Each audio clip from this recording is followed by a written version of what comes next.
सबसे पहले हमारे साथ जुड़ गए हैं केशव देव मौर्य, अध्यक्ष महान दल। केशव देव मौर्य जी, ये बताइए, ओपी राजभर पहले से ही इशारा कर चुके हैं।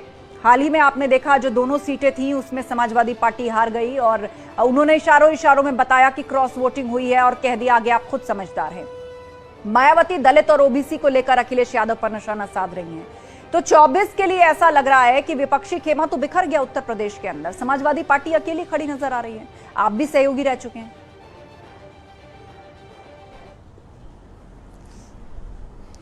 बिल्कुल ठीक आपने कहा कि विपक्षी खेमा बिखर गया, लेकिन विपक्षी खेमा था ही एक क्या? अखिलेश यादव जी माने विपक्ष। पुराने पिछले 2022 के चुनाव में कांग्रेस अलग थलग रही, कोई उन्होंने मदद, कांग्रेस ने, अखिलेश यादव ने कांग्रेस की मदद की कुछ सीटों पे, लेकिन कांग्रेस ने अखिलेश यादव जी की मदद कहीं नहीं की। वहीं बसपा की बात की तो बसपा ने खुलेआम भारतीय जनता पार्टी की मदद की और भारतीय जनता पार्टी की मदद की वजह से ही बसपा का वोट भाजपा की तरफ शिफ्ट हुआ, इसलिए 2022 में दिक्कतें आई। बाकी समाजवादी पार्टी को पहले से कई गुना ज्यादा वोट मिला, परसेंटेज वोट का बढ़ा। अभी जो उपचुनाव की बात 96 और रामपुर की स्वार सीट पर जिस बात की बात हो रही है, 96 में जब 2022 का चुनाव था, उस चुनाव में महान दल समाजवादी पार्टी के साथ था, ओम प्रकाश राजभर भी थे उस समय 2022 के गठबंधन, फिर भी समाजवादी पार्टी को केवल 31% के आसपास वोट मिला था। आज समाजवादी पार्टी को वोट मिला करीब 40% के ऊपर। पिछले उपचुनाव में 96 में जब मुख्य चुनाव हुआ था 2022 का, तब समाजवादी पार्टी को भाजपा ने 40-45 हजार वोट से हराया। अब केवल 9,000 से। इतनी बेईमानी होने के बावजूद इसका मतलब है समाजवादी पार्टी का ग्राफ बढ़ा है। भारतीय जनता पार्टी से, महंगाई से, बेरोजगारी से, पेट्रोल लेकिन केशव देव मौर्य जी, आपको नहीं लगता कि 2022 में जब उत्तर प्रदेश के विधानसभा चुनाव हुए थे तो विपक्ष का एक गठबंधन नजर आ रहा था, उसमें महान दल भी साथ था, उसमें ओपी राजभर भी साथ थे, उसमें आरएलडी भी साथ में थी, समाजवादी पार्टी थी, आप लोगों ने एक बड़ा मोर्चा तैयार किया था, लेकिन 24 आने से पहले सबकी राहें अलग नजर आ रही हैं। अब देखिए, आरएलडी भी कह रही थी उपचुनाव के बाद कयास लगाए जा रहे हैं कि 2024 में वो कांग्रेस के साथ जा सकती है, और निकाय चुनाव में हमने देखा भी बहुत सी सीटों पर आरएलडी और एसपी की राहें अलग अलग थी।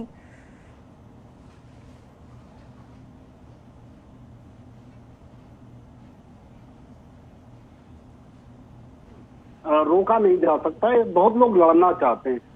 सभासद का चुनाव, नगर पालिका का चुनाव बहुत छोटा चुनाव था, लेकिन क्या जयंत जी की तरफ से कोई ऐसा बयान आया जैसे लगे कि उन्होंने गठबंधन तोड़ दिया?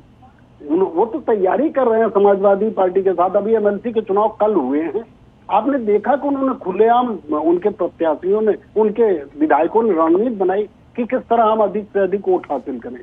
तो जयंत चौधरी पे कहना कि जयंत जी अलग है, जयंत जी बिल्कुल अलग नहीं, और वो 2024 अखिलेश जी के साथ लड़ेंगे। और ठीक है केशव देव जी, लेकिन जाते एक और छोटा सा सवाल मेरा, और मैं चाहूंगी संक्षेप में आप उस पर जवाब दें। 2024 के लिए विपक्ष की मोर्चेबंदी आपको मजबूत दिख रही है? क्या विपक्ष मजबूत होकर चुनाव लड़ पाएगा, अपने सहयोगी दलों को अपने साथ रख पाएगा? राहें तो अभी से सबकी अलग अलग नजर आ रही हैं। उत्तर प्रदेश में विपक्ष का मतलब केवल अखिलेश यादव जी, और आज भारतीय जनता पार्टी को देखिए, वो उन्हीं को घेरने में लगे। ओम प्रकाश राजभर गनर लेते हैं, सुरक्षा लेते हैं भारतीय जनता पार्टी से, और गठबंधन करने की बात करते हैं, विपक्षी एकता एकजुट करने की बात करते हैं, तीसरे मोर्चे दूसरे मोर्चे की बात करते हैं। तो ये हास्यास्पद है। आप सिक्योरिटी लेके दो पुलिस की स्क्वाड लेके आप चल रहे हैं भारतीय जनता पार्टी की तरफ से, और आपकी सुरक्षा नहीं हटाए।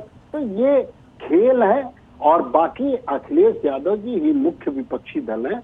और वो बात तो सही है, आप कह रहे हैं उत्तर प्रदेश में मुख्य विपक्षी दल समाजवादी पार्टी ही है, लेकिन मेरा सवाल ये था कि 2024 में कितनी मजबूत होगी दावेदारी? अपने सहयोगी दल जिनको साथ लेकर के चले थे, क्या वो 24 तक यूं ही बने रह पाएंगे? अभी से ही सब अलग अलग अपनी राह पकड़ते हुए दिख रहे हैं। बहुत शुक्रिया केशव देव मौर्य जी हमारे साथ जुड़ने के लिए और बातचीत के लिए। और